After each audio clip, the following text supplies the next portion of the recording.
Hello everyone! Magandang araw po sa ating lahat mga kalingap, mga kasuki, isang mapagpalang araw na muli. So, eto pag-usapan natin, itong si Erica. Nako, si Erica nakita sa isang lugar na merong kasama. Alamin natin mga kasuki kung sino ito. Pero bago natin simulan yan, huwag niyo pong kakalimutang mag-subscribe by Santos Matubang, Kalingap Rob, Ate Edna Vlogs, at yung aking YouTube channel, Gandang Emmy. Sa mga hindi pa po nakapag-subscribe, please subscribe and please hit the notification bell para lagi po kayong updated sa aking mga ina-upload na mga reaction video.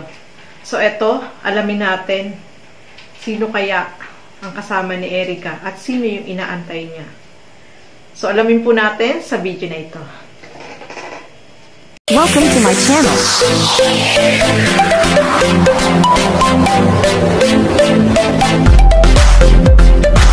So, yan nga po mga kasukay, mga kalingap, no? May nalaman tayo about dito kay Erica. So, marami yung mga nagtatanong, marami yung hindi nag-iisip, bakit nga ba hindi na nagpa-vlog itong si Erica? Lahat tayo, lahat ng mga, lalo na yung mga nagmamahal sa Edrica, no? Sila pa kaya ni Kalingap Edo? Nakikita pa kaya sila? Yung mga tanong na gano'n, di ba? Nag-uusap pa kaya sila? Nag-chat pa kaya sila? Sinusundo pa kaya ni Kalingap Edo itong si Erica? So, maraming mga tanong na gusto nating malaman. At eto, nakita nga itong si Erica, no? Sino kaya yung kasama niya, mga kasuki, mga kalingap? So, alamin natin sa video na ito. Tara, panoorin po natin.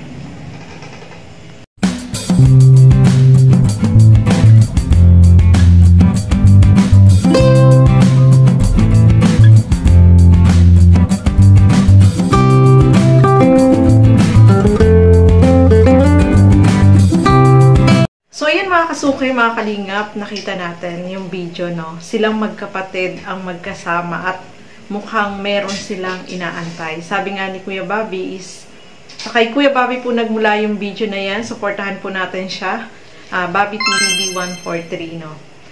Yun nga, nakita natin, no? Parang may inaantay sila kasi may tinatawagan sa telepono, no? At kumakain, hindi natin alam kung ano yung kinakain ng kapatid niya, no? Si Erica yung mayroong bag na kibat-kibat, no? Mga kasukay, mga kalingap. So, sabi nga ni Kuya Bobby is, nung sa malayo niya lang nakuhaan ng video yan, no? Dahil, syempre, hindi naman pwedeng kuhaan niya dun sa malapit talaga, no? Kasi nga, hindi naman pwede na, hindi na nga sila nagpapablog, di ba? So, yung video na yan is sa malayo niya nakuhaan. At may nabanggit yan si Kuya Bobby na naging palaisipan din sa akin ng mga kasukay, mga kalingap, no? Kasi sabi siya ni Kuya Bobby is, itong si Erica is lalong gumanda at okay naman at mukha namang masaya si Erica, no?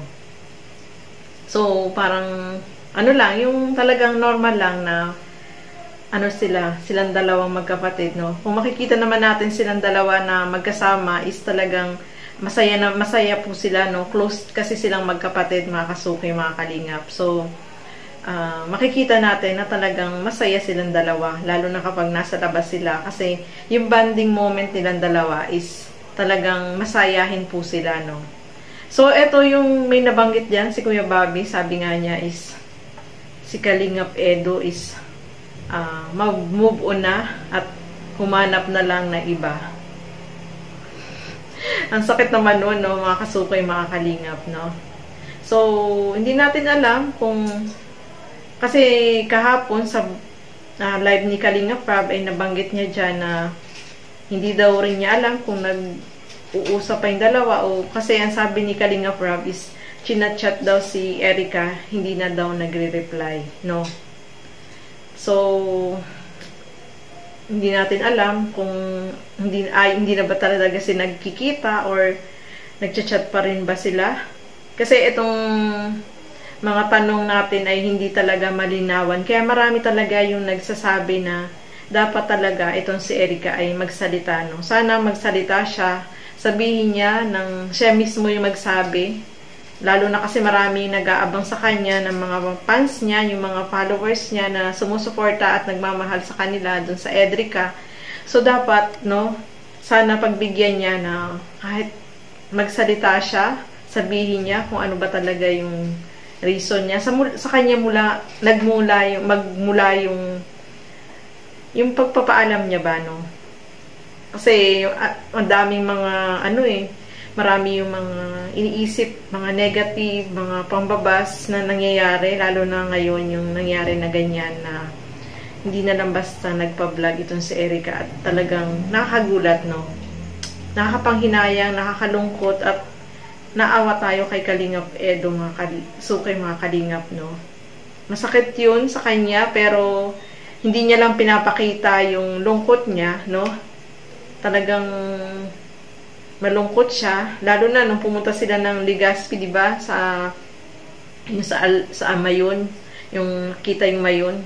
Ano pa naman yun, memorable sa kanya yun. Talagang malulungkot talaga siya, no? So, sana si Erica is magpaliwanag siya, yung lumabas siya sa social media at sabihin niya kung ano ba talaga yung dahilan niya, no?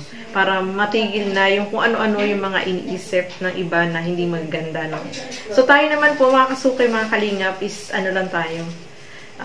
Hindi naman tayo nag-isip ng hindi maganda, no? Kasi naintindihan natin si Erica, gusto niya ng katahimikan, pero talagang marami yung nagtatanong kung ano ba talaga yung dahilan, no? Gusto nila kay Erica mismo magmula yung paliwanag niya dito. At isa pa, mga kasukay, mga kalingap, nakita natin sa Facebook ni Erica, no? Nag-post siya doon yung kasama yung mga kaklase niya, yung teacher nila, at mukhang masaya-masaya sila, no?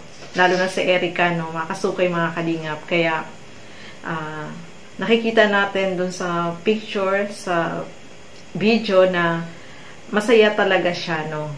Wala siyang anumang hindi naman siya yung makikita natin na malungkot. So, okay naman si Erica, mga kasukay, mga kalingap. Kaya, huwag tayong mag-alala tungkol kay Erica, no? So, ayan, hanggang dito na lamang po muna. Maraming salamat po sa inyong panonood. At lagi natin suportahan lahat ng mga Kalingap partners. Support natin, Bar Santos Matubang, Kalingap Rob, at Edna Vlogs, at Bobby TV 143. Sa kanya po nagmula yung maiksing video clip na ating ipinilay.